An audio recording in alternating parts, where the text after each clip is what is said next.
Messieurs, dames, bonjour, j'espère que vous allez bien, c'est Thibaut de la chaîne Evap. On se retrouve aujourd'hui pour faire le test du VM Solo 22 de chez Vaporesso. Pour commencer ce test, on va déjà voir ce que contient la boîte de ce VM Solo 22. On pourra donc retrouver le VM Solo avec deux résistances, dont une que j'ai déjà mise à l'intérieur, ainsi que le câble USB de recharge. Vous retrouverez également les joints de remplacement pour le cliromiseur, ainsi que bien sûr la carte de garantie, manuel d'utilisation, tout ce qu'il faut. Ce que j'ai souhaité faire au préalable, c'est déjà de tester le VM Solo pendant plusieurs jours avant de vous faire la vidéo pour pouvoir vous donner mon ressenti à chaud, on va dire.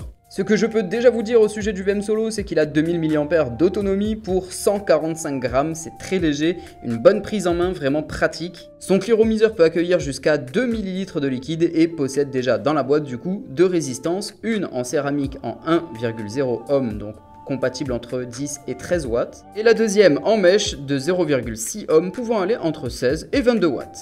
La particularité de ce VM Solo 22 est de pouvoir se charger complètement en 90 minutes chrono. Une recharge rapide et très efficace. D'autant plus si vous vapotez souvent sur votre cigarette électronique, celle-ci se rechargera très rapidement. Pour mon premier test, j'avais déjà mis au préalable la résistance en 0,6 ohm avec le rouge de chez Evap. Et aujourd'hui, on va pouvoir tester fruits rouges. Par ailleurs, je tiens à le préciser, le VM Solo 22 est disponible sur notre site evap.fr, je vous mets le lien dans la description. Pour pouvoir mettre ou enlever la résistance, c'est très simple, il vous suffit simplement de venir la faire glisser à l'intérieur comme ceci, pour ensuite n'avoir simplement qu'à revisser le cliromiseur sur le VM Solo.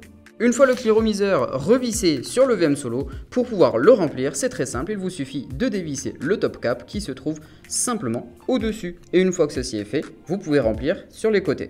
Comme je vous le disais au préalable, on va utiliser fruits rouges de chez Evap pour faire ce test, donc on remplit sur le côté jusqu'à 2 ml maximum.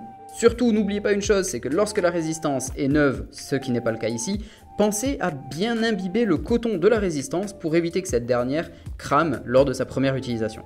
Une fois le cliromiseur rempli, on remet le top cap, on visse et tout est bon.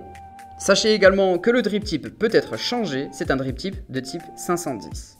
Pour allumer le VM Solo, c'est très simple, il vous suffit d'appuyer 5 fois simultanément sur ce bouton. À partir de là, 3 voyants lumineux vont s'afficher, vert pour désigner que la batterie est pleine, bleu pour désigner que la batterie est à peu près à la moitié, et rouge comme quoi il faut la charger. Une fois le VM Solo allumé, le cliromiseur rempli et la résistance bien imbibée, patientez quelques instants et vous pourrez vapoter. Le VM Solo 22 sera parfait pour les personnes souhaitant vapoter de façon indirecte. Et par cela, j'entends simplement faire comme avec une cigarette, c'est-à-dire d'abord prendre la vapeur dans la bouche pour ensuite l'inhaler.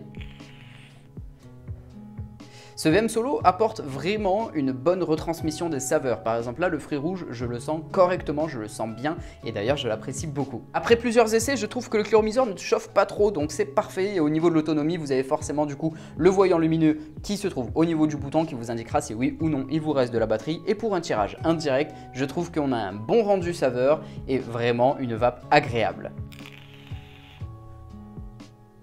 À la fois douce et agréable, une bonne production de vapeur. Comme je vous le disais, le VM Solo 22 est disponible sur notre site evap.fr, vous avez le lien qui est dans la description, donc n'hésitez vraiment pas à aller y faire un tour. En attendant, n'hésitez vraiment pas à lâcher un pouce bleu et à vous abonner si cette revue vous a plu et à nous dire dans les commentaires ce que vous en avez pensé. On se retrouve sur notre site et les réseaux sociaux, prenez soin de vous et bonne vape, c'était Thibaut, ciao.